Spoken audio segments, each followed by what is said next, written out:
നമുക്ക് voltage divider rule എന്താണ് നോക്കാം. ഒരു സീരീസ് സർക്യൂട്ടിൽ കറണ്ട് സെയിം ആണ്, പാരലൽ സർക്യൂട്ടിൽ വോൾട്ടേജ് സെയിം ആണ്. റെസിസ്റ്റേഴ്സിന്റെ കേസിലൊക്കെ പഠിച്ചിട്ടുണ്ട്. അപ്പോ ഒരു സീരീസ് സർക്യൂട്ട് എടുത്തു കഴിഞ്ഞാൽ കറണ്ട് എല്ലാ കമ്പോണൻസിലും, ഇവിടെ 3 റെസിസ്റ്റേഴ്സ് ഉണ്ട്, എല്ലാ കമ്പോണൻസിലൂടെയും സെയിം കറണ്ട് ആണ് ഫ്ലോ ചെയ്യുക. വോൾട്ടേജ് ആണ് ഇവിടെ സ്പ്ലിറ്റ് ചെയ്യുന്നത്, ഡിവൈഡ് ചെയ്യുന്നത്. പാരലൽ സർക്യൂട്ട് ആണ്, മീൻസ് പാരലൽ കമ്പോണൻസ് ആണ്, റെസിസ്റ്റേഴ്സ് പാരലൽ ആയിട്ടാണ് കണക്ട് ചെയ്തിരിക്കുന്നത്. നമ്മൾ കണ്ടു കഴിഞ്ഞു, ഓൾറെഡി പഠിച്ചതുമാണ്. അവിടെ കറണ്ട് ഡിവൈഡ് ചെയ്യും, കറണ്ട് സ്പ്ലിറ്റ് ചെയ്യും. അപ്പൊ കറണ്ട് ഡിവൈഡർ റൂളും എന്താന്നുള്ളത് നമ്മൾ മനസ്സിലാക്കി കഴിഞ്ഞു. ഇവിടെ വോൾട്ടേജ് സെയിം ആണ്, പാരലൽ കണക്ഷൻ ആണ്. ഇവിടെ സീരീസ് കണക്ഷൻ ആണ്. സോ കറണ്ട് എല്ലാ കമ്പോണൻസിലൂടെ R1, R2, R3 3 റെസിസ്റ്റേഴ്സ് ഇവിടെ കാണിച്ചിട്ടുണ്ട്. മൂന്നിലൂടെ ഒരേ കറണ്ട് ആണ് ഫ്ലോ ചെയ്യുക, I. ഇവിടെ വോൾട്ടേജ് ആണ് ഡിവൈഡ് ചെയ്യുന്നത്. അപ്പൊ വോൾട്ടേജ് ഡിവൈഡ് ചെയ്യുന്നത് എങ്ങനെയാണ്, ആ റിലേഷൻ എന്താണെന്നാണ് നമുക്ക് നോക്കാൻ. കറണ്ട് സെയിം ആയതുകൊണ്ട് തന്നെ I is equal to, we can write V1 by R1 equal to V2 by R2 equal to V3 by R3. So 3 resistors ഇവിടെ ഉണ്ട്, R1, R2, R3. R1 across ആയിട്ടുള്ള വോൾട്ടേജ് V1, R2 അക്രോസ് ആയിട്ടുള്ള voltage V2, R3 across ആയിട്ടുള്ള voltage V3. മൂന്നിന്റെയും പൊളാരിറ്റിയും കാണിച്ചിട്ടുണ്ട്. നമ്മുടെ സെല്ലിന്റെ EMF E ആണ്, capital E. അപ്പൊ മൂന്നിലെ ഒരേ കറണ്ട് ആണ് പാസ് ചെയ്യുക. So I is equal to V1 by R1 is equal to V2 by R2 is equal to V3 by R3 നമുക്ക് എഴുതി വെക്കാം. ഇതിനകത്ത് നിന്ന് നമുക്ക് രണ്ട് simple relations, V1 by V2 is equal to R1 by R2 ഒന്നുമില്ല. അതേപോലെ V2 by V3 is equal to R2 by R3 എന്ന് എഴുതാം.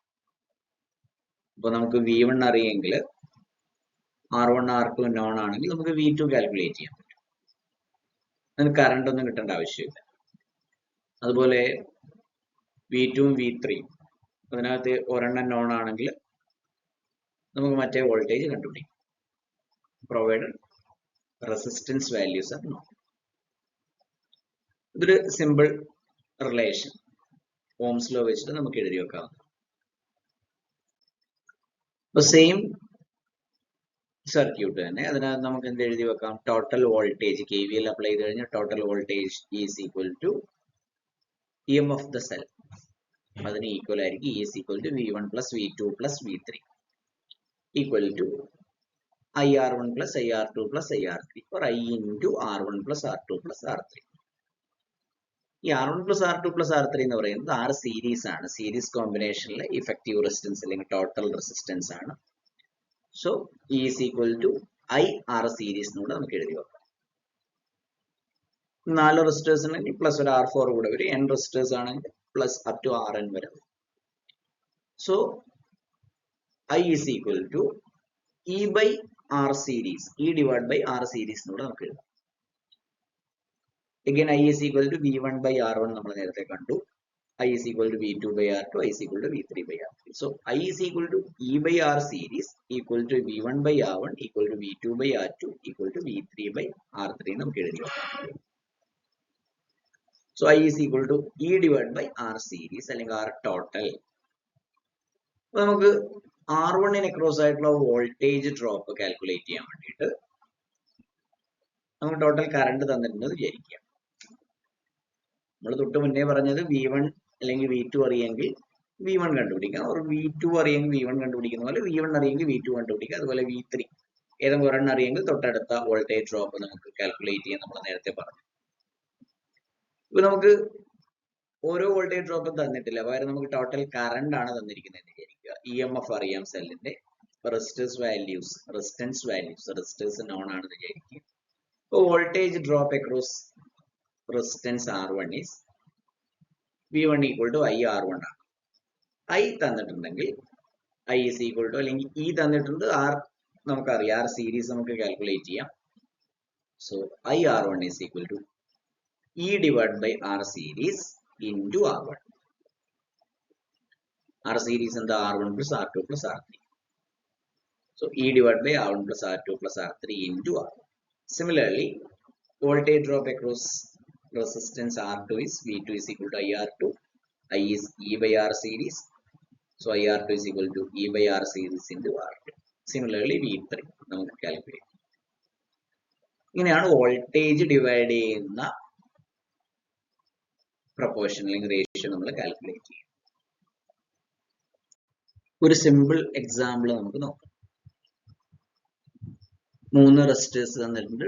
R1, R2, R3, 2 kilo ohm, 5 kilo ohm, 8 kilo ohm. EMF തന്നിട്ടുണ്ട് സെല്ലിന്റെ 45 വോൾട്ട്സ് ആണ്. V1 ഉം V3 ആണ് calculate ചെയ്യാൻ പറഞ്ഞിരിക്കുന്നത്. വോൾട്ടേജ് ഡ്രോപ്പ് അക്രോസ് R1 അതുപോലെ വോൾട്ടേജ് ഡ്രോപ്പ് അക്രോസ് R3. നമുക്ക് പല രീതിയിൽ കാൽക്കുലേറ്റ് ചെയ്യാം. നമുക്ക് വേണമെങ്കിൽ ഫസ്റ്റ് സ്റ്റെപ്പിൽ തന്നെ കറണ്ട് കണ്ടുപിടിക്കാം. അപ്പോൾ ആർ ടോട്ടൽ ഇവിടെ ആർ സീരീസ് എന്താണെന്ന് നോക്കാം. ആർ ടോട്ടൽ എന്ന് പറയുന്നത് ആർ സീരീസ് ആണ്. R1 + R2 + R3. അപ്പോൾ ഈ 3 റെസിസ്റ്റേഴ്സിനെയും കൂടെ ഒരു സിംഗിൾ റെസിസ്റ്റൻസ് വെച്ച് റീപ്ലേസ് ചെയ്യുകയാണെങ്കിൽ അതിന്റെ വാല്യൂ ആർ ടോട്ടൽ അല്ലെങ്കിൽ ആർ സീരീസ് ആയിരിക്കും. That is 2 kilo ohm + 5 kilo ohm + 8 kilo ohm. 15 kilo ohm resistance ആണ് നമ്മൾ ഈ 3നെയും കൂടെ റീപ്ലേസ് ചെയ്യാൻ വേണ്ടി അവിടെ കണക്ട് ചെയ്യേണ്ടത്. സോ കറണ്ട് എന്ത് വരും? 45 volt divide by 15. E divided by R series അല്ലെങ്കിൽ E divided by R total, that is 45 volts divided by 15 kilo ohm ആണ്. അപ്പോൾ നമുക്ക് 3 മില്ലി ആംപിയേഴ്സ് എന്ന് കിട്ടും കറണ്ട്. കറണ്ട് ഇവിടെ കാണിച്ചിട്ടില്ല, കാൽക്കുലേറ്റ് ചെയ്യുകയാണെങ്കിൽ 3 മില്ലി ആംപിയേഴ്സ് എന്ന് വരും. അപ്പോൾ voltage drop across resistance R1 is IR1 ആണ്. R1 2 kilo ohm ആണ്. I എന്ന് പറയുന്നത് E divided by R total അല്ലെങ്കിൽ E divided by R series. അത് 45 volts divided by 15 kilo ohm ആണ്. That is 3 milli amperes ആണ്. 3 milli amperes into 2 kilo ohm ചെയ്ത് കഴിഞ്ഞാൽ 6 volts എന്ന് കിട്ടും. അതുപോലെ V3 voltage drop across R3 is V3. That is I into R3. I is E divided by R total into R3 വരും. So 45 volts divided by 15 kilo ohm 3 milli ampere ആണ് നമ്മൾ കണ്ടു. Into 8 kilo ohm 24 volts എന്ന് കിട്ടും. ഇത് രണ്ടും calculate ചെയ്ത് കഴിഞ്ഞാൽ R2 ന് അക്രോസ് ആയിട്ടുള്ള വോൾട്ടേജ് ഡ്രോപ്പ് എത്രയായിരിക്കും? 24 + 6 എന്ന് പറയുമ്പോൾ 30.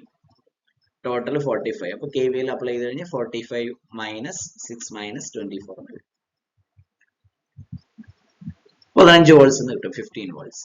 അല്ലെങ്കിൽ കറണ്ട് ഓൾറെഡി 3 മില്ലി ആംപിയർ നമ്മൾ കണ്ടു കഴിഞ്ഞു. 45 volts divide by 15 kilo ohm, അത് 3 മില്ലി ആംപിയേഴ്സ് ആണ്. So 3 milli amperes into R2, 3 milli amperes into 5 kilo ohm, 15 volts. അങ്ങനെയും കാൽക്കുലേറ്റ് ചെയ്യാം.